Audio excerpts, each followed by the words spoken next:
Oke, pada hari ini kita akan membahas mengenai kompetensi personal, ya, dimana tujuan pembelajaran kita hari ini agar peserta didik dapat mengetahui bagaimana cara mengolah presentasi diri dengan baik, ya. Pada pertemuan sebelumnya kita sudah membahas apa itu kompetensi, kemudian jenis, manfaat, kompetensi, serta sudah masuk ke tahap bagaimana mengelola kompetensi tersebut.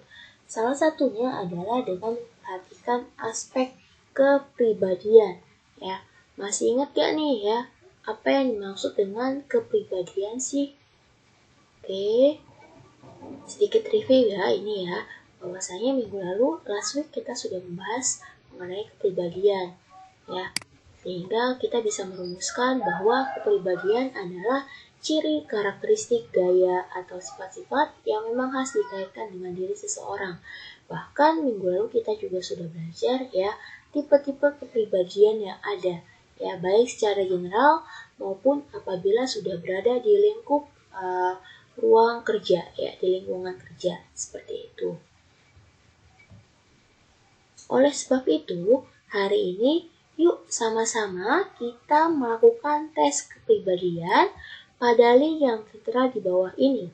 Dan kemudian jawablah pertanyaan yang telah tersaji di Google Classroom. Ya, jadi kamu buka nih link https ya /1%.net/quiz/test/kepribadian/MBTI seperti itu untuk mengetahui kira-kira pada saat ini kepribadian kamu tergolong ke klasifikasi yang mana sih, seperti itu ya.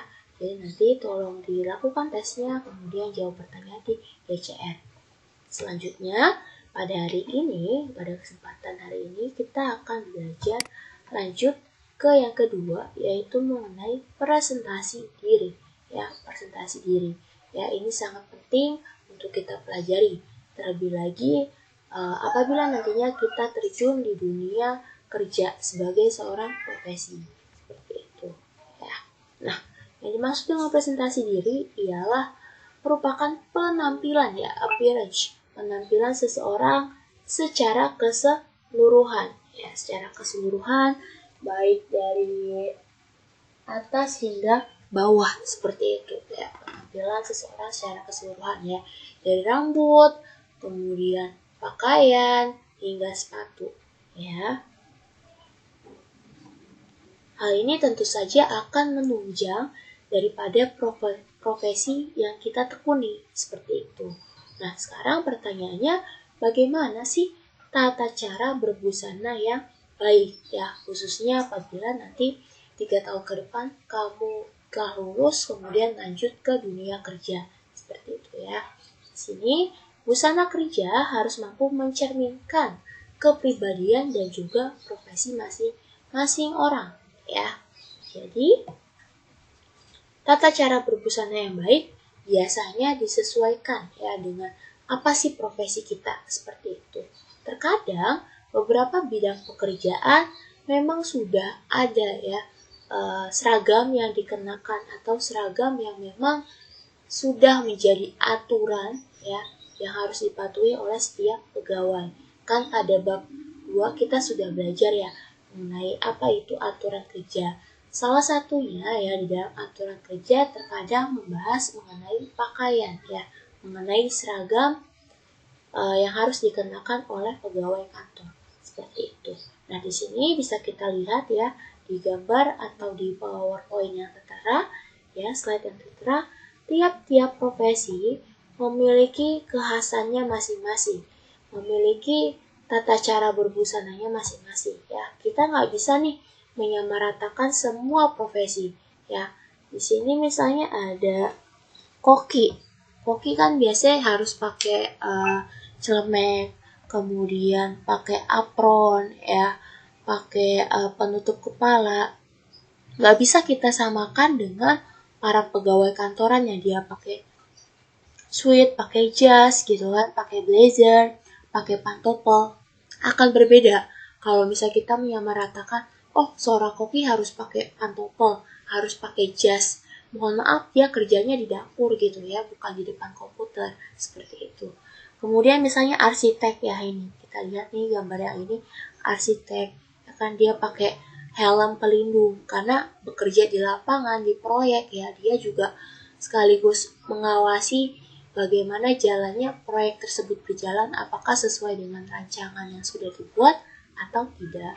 Begitu pula dengan seorang perawat, seorang dokter ya, dia pakai Snelly ya, pakai jas dokter nih, Snelly, kemudian bawa-bawa stetoskop, bawa-bawa laporan pasien, seperti itu ya. Jadi tata cara berbusana yang baik sebetulnya balik lagi ke seragam tiap-tiap profesi ya yang digeluti, seperti itu. Tidak bisa disamaratakan setiap profesi yang ada. Oke, nah sekarang kita masuk nih ya, etika berbusana di lingkungan kerja ya. Sebetulnya bisa dibagi menjadi dua ya. Yang pertama ada formal ya dan juga rapi, seperti ini misalnya pakai baju rapi, pakai celana rapi, hingga pakai sepatu pun rapi ya. Di sini seorang wanita pakai high heels, celana, kemeja gitu ya. Lalu untuk lakinya juga kemeja, ikat pinggang, pantofel, kemudian celana bahan, seperti itu. Ya, ini adalah etika berbusana di lingkungan kerja. Kemudian ya, jika kita lihat di sini tata cara berbusana yang baik ya. Di sini busana kerja harus mampu mencerminkan kepribadian dan profesi seperti yang sudah tertera di slide sebelumnya. Nah, tiap-tiap perusahaan biasa menyediakan seragam kerja.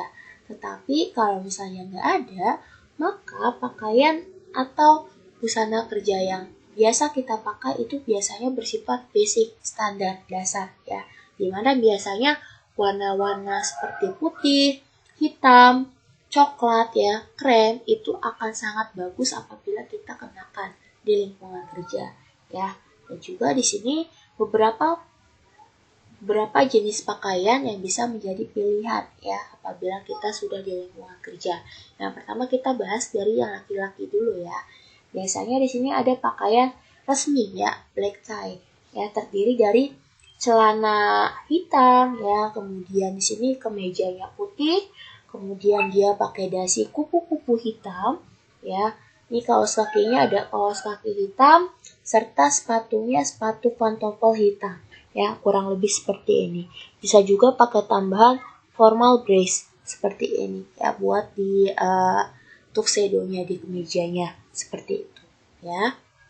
Kemudian bisa juga seperti ini gambar yang kedua ya, pakaian lengkap terdiri dari pentalon nih, celananya ya, pentalon disebutnya, lalu jas, kemudian dasi ya. Ini biasanya pakaian-pakaian yang sering dikenakan para pegawai kantoran dan juga eksekutif muda ya, seperti itu CEO ketika melakukan rapat dengan kliennya, makan malam dengan kliennya dan sebagainya. Lalu bisa juga dark suit ya, artiannya pakaian resmi ya, biasanya dipakai oleh bangsa Indonesia ya, seperti presiden dan sebagainya untuk menjamu para tamu dari luar negeri ya. Biasanya setelan formalnya ya pakai suit warna hitam ya, dasi, celana, pantofel, rambut disisir rapi seperti ini, kemeja ya, jangan lupa pakai kemeja seperti itu ya. Jadi ada beberapa alternatif pilihan apabila memang kita tidak ada seragam di lingkungan kerja.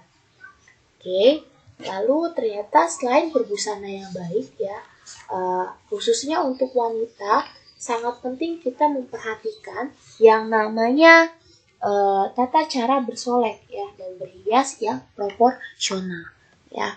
Dimana di sini ya bisa kita lihat rambut rapi ya, ini rapi, tertata rapi, bisa dikonde, bisa dipakai hairnet ya, disanggul, dikuncir dan sebagainya ya.